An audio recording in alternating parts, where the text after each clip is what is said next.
Ġie inawgurat il-proġett ta' restawru konservazzjoni fuq it-Torri ta' Xlendi b'investiment ta' 355,000 euro.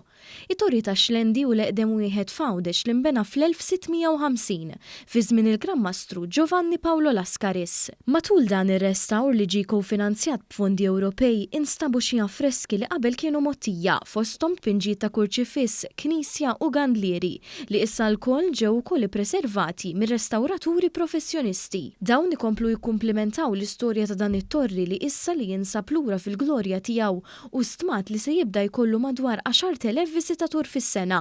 Il-proġett ġie inawgurat mill-Ministru għal-Għawdex Clint Camilleri, mis-Segretarju Parlamentari għall-Fondi Ewropej Chris Bonnet u mis-Segretarju Parlamentari għall-Gvern Lokali Alison Zarafa Civelli, flimkien mas-Sindku tal-Munxar Damien Spiteri.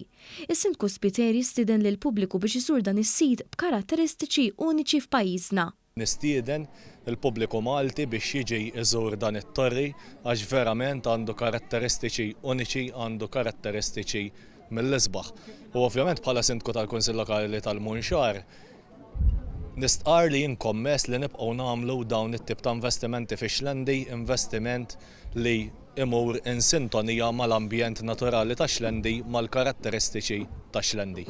Il-Ministru Camilleri stqar li permezz ta' dan il-proġett se jkompli jiżdied il-prodott turistiku li toffri l-Gżira Awċija bilan li tissaħħaħ l-ekonomija Awċija. Fid-diskors tagħhom Bonnet u Zarafa Civelli enfasizzaw dwar l-importanza tal-preservazzjoni tal-wirt kulturali ta' pajjiżna, anke bl-għajnuna tal-fondi Ewropej.